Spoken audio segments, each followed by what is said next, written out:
watch this topic in Hindi, skip the video to 2 minutes and 55 seconds. Hello everyone, welcome to another episode of Legal Update. Today's topic of discussion is Arya Samaj certificate insufficient for Hindu marriage. First, let us see why is it in the news. Recently, the Allahabad High Court in the matter of Shruti Agnihotri vs. Anand Kumar Srivastava has held that the marriage certificate having no mention of Saptapadi is not a proof for the solemnization of marriage. Let's look at the background of the case. The appellant, a minor, and her family, except her father, followed the defendant, a guru at Lucknow.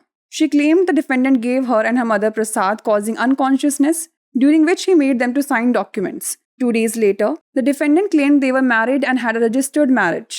The appellant's father filed an FIR under sections 419, 420, and 496 of the IPC, and the appellant filed a suit under section 12 of the Hindu Marriage Act 1955, denying consent to the marriage. The defendant filed for restitution of conjugal rights under section 9 of the HMA. The trial court ruled in favor of the defendant due to contradictions in witness statements and lack of medical proof, noting the appellant couldn't prove her absence during the alleged marriage. The appellant appealed to the Allahabad High Court. The court observation was as follows. The bench comprising Justice Rajan Roy and Justice Om Prakash Shukla observed, a marriage certificate issued by Arya Samaj Mandir does not prove that marriage had been performed according to Hindu rites and customs, which are covered under Section 7 of the Hindu Marriage Act 1955. Let's know more about Section 7 of the Hindu Marriage Act 1955. This section deals with ceremonies for a Hindu marriage. Section 7, subsection 1 states that a Hindu marriage may be solemnized in accordance with the customary rites and ceremonies of either party thereto. Section 7, clause 2 states that where such rites and ceremonies include the Saptapadi, that is the taking of 7 steps by the bridegroom and the bride jointly before the sacred fire, the marriage becomes complete and binding when the 7th step is taken. Let's now discuss a case law related to it. Dolly Rani vs. Manish Kumar Chanchal. In this case, the Supreme Court held that a certificate of marriage issued by Vadik Jan Kalyan Samiti under UP Registration Rules 2017 will not be valid unless marriage has taken place according to Section 7 and 8 of the Hindu Marriage Act. Before we wrap up, here's a question for you. Section 7 subsection 2 of the Hindu Marriage Act specifies that a marriage becomes complete and binding when the marriage certificate is signed, the bride and groom exchange garlands, the bride and groom take the 7th step together before the sacred fire, or the bride's family gives their consent.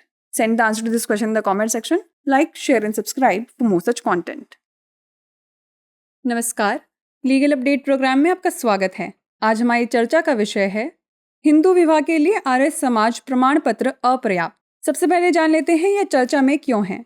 हाल ही में श्रुति अग्निहोत्री बनाम आनंद कुमार श्रीवास्तव के मामले में इलाहाबाद उच्च न्यायालय ने माना है कि विवाह प्रमाण पत्र में सप्तपदी का उल्लेख न होना विवाह के अनुष्ठान का प्रमाण नहीं है।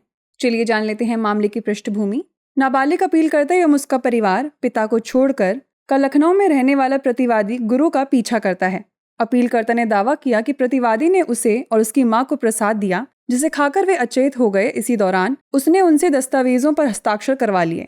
2 दिन बाद प्रतिवादी ने दावा किया कि वे विवाहित हैं और उनका विवाह पंजीकृत है। अपीलकर्ता के पिता ने भारतीय दंड संहिता की धारा 419, 420 और 496 के तहत FIR दर्ज कराई और अपीलकर्ता ने हिंदू विवाह अधिनियम 1955 की धारा 12 के तहत मुकदमा दायर कर विवाह के लिए सहमति देने से इनकार कर दिया।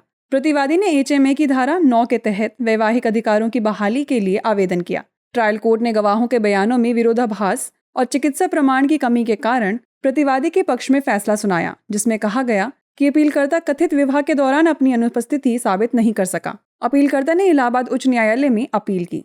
न्यायालय के अवलोकन की बात करें तो न्यायमूर्ति राजन रॉय और न्यायमूर्ति ओम प्रकाश शुक्ला की पीठ ने कहा कि आर्य समाज मंदिर द्वारा जारी विवाह प्रमाण पत्र यह साबित नहीं करता कि विवाह हिंदू रीति रिवाजों के अनुसार किया गया था, जो हिंदू विवाह अधिनियम 1955 की धारा 7 के अंतर्गत आते हैं। चलिए जान लेते हैं हिंदू विवाह अधिनियम 1955 की धारा 7 के बारे में। यह खंड हिंदू विवाह के रीति रिवाजों से संबंधित है। धारा 7 की उपधारा 1 में कहा गया है कि हिंदू विवाह किसी भी पक्ष के प्रथागत संस्कारों और रीति रिवाजों के अनुसार संपन्न किया जा सकता है। धारा 7 की उपधारा 2 में कहा गया है कि जहां ऐसे संस्कारों और रीति रिवाजों में सप्तपदी अर्थात पवित्र अग्नि के समक्ष वर और वधू द्वारा संयुक्त रूप से 7 कदम चलना शामिल है, वहां 7वां कदम उठाने पर विवाह पूर्ण और बाध्यकारी हो जाता है। चलिए जान लेते हैं इससे जुड़े एक निर्णय विधि के बारे में। डॉली रानी बनाम मनीष कुमार चंचल। इस मामले में सुप्रीम कोर्ट ने माना कि UP रजिस्ट्रेशन रूल्स 2017 के तहत वैवाहिक जन कल्याण समिति द्वारा जारी विवाह प्रमाण पत्र तब तक वैध नहीं होगा जब तक कि विवाह हिंदू विवाह अधिनियम की धारा 7 और 8 के अनुसार ना हुआ हो। आइए अब नोट कर लेते हैं अभ्यास प्रश्न। हिंदू विवाह अधिनियम की धारा 7 की उपधारा 2 निर्दिष्ट करती है कि विवाह तब पूर्ण और बाध्यकारी हो जाता है जब विवाह प्रमाण पत्र पर हस्ताक्षर हो गए हैं, दूल्हा और दुल्हन एक दूसरे को माला पहनाते हैं, दूल्हा और दुल्हन पवित्र अग्नि के समक्ष एक साथ 7वां कदम रखते हैं, या दुल्हन का परिवार अपनी सहमति देता है। इसका उत्तर हमें कमेंट सेक्शन में ज़रूर भेजिएगा। ऐसी और वीडियोस देखने के लिए लाइक, शेयर और सब्सक्राइब करना ना भूलें। धन्यवाद।